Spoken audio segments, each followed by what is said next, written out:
Nós te cantamos e aclamamos, Maria. Nós te louvamos e bendizemos, Maria. Nós te cantamos e aclamamos, Maria. Nós te louvamos e bendizemos, Maria.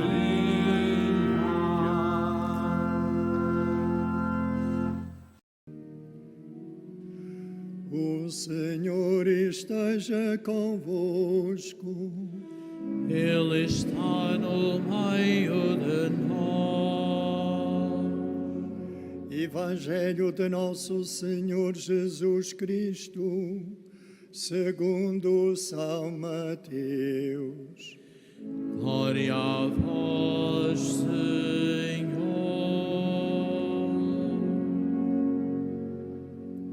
Naquele tempo, disse Jesus aos seus discípulos: Não penseis que vim revogar a lei ou os profetas.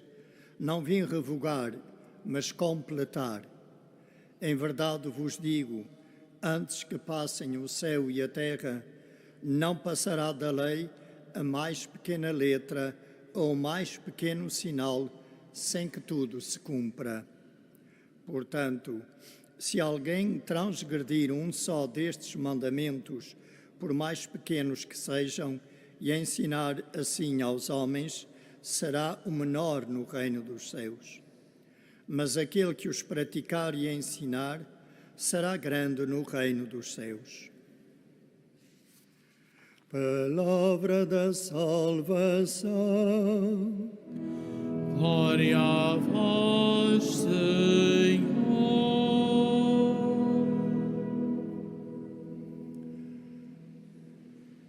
A palavra de Deus chama a nossa atenção para o valor, para a importância que nós devemos dar à lei de Deus. O próprio Jesus, no Evangelho, isso nos diz. Ele não veio revogar, mas completar. E convida-nos a pôr precisamente em prática a lei de Deus, que está consignada na Sagrada Escritura, não apenas os 10 mandamentos, que Jesus veio ainda aperfeiçoar, levar mais longe na sua vivência.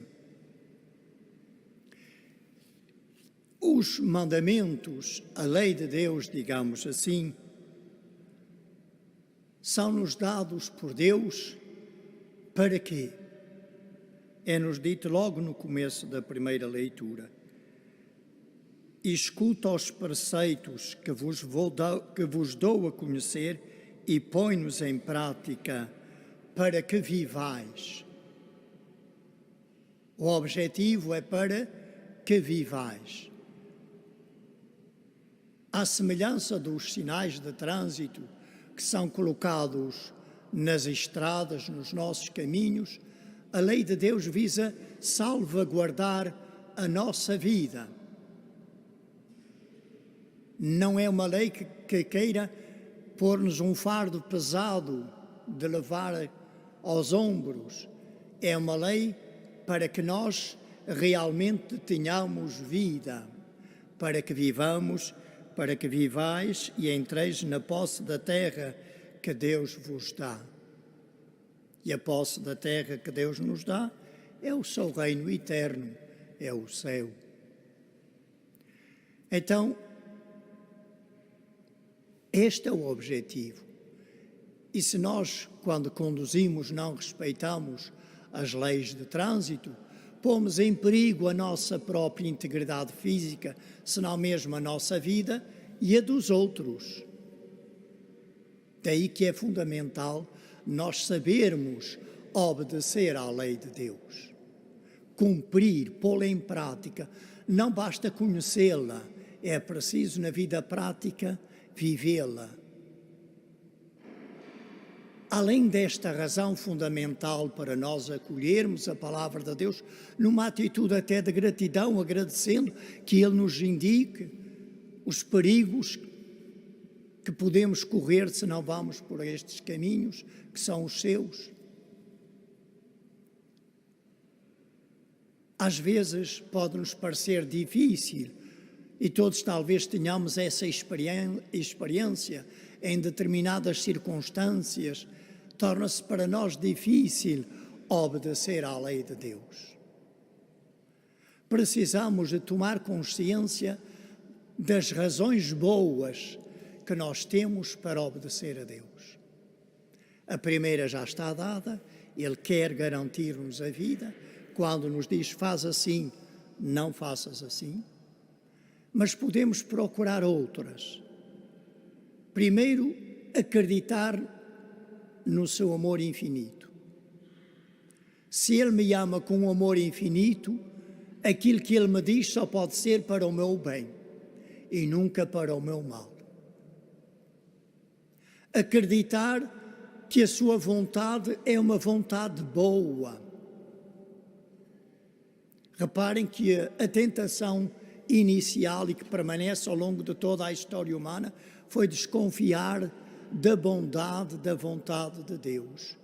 Ele disse para não comerem daquele fruto, porque sabe que no dia em que comerdes sereis como Ele, sabereis o que é o bem, o que é o mal. Desconfiança acerca da bondade de Deus e da sua vontade. Então precisamos de acreditar, e acreditar confiando absolutamente que a sua vontade é uma vontade boa. A outra razão que nós podemos ter para obedecer à lei de Deus é perceber que Deus não quer apenas o meu bem, Ele quer sempre o meu maior bem. E às vezes, ao nosso natural, aquilo que parece bem, que é apetecível, não é, muitas vezes, nem sequer o nosso bem, muito menos o nosso maior bem. Se eu entender no meu coração e não apenas na minha cabeça que o que Deus me diz é para o meu maior bem, ainda que seja penoso no momento obedecer, eu obedeço. Há também quem pense que quando obedeço a Deus deixo de ser livre.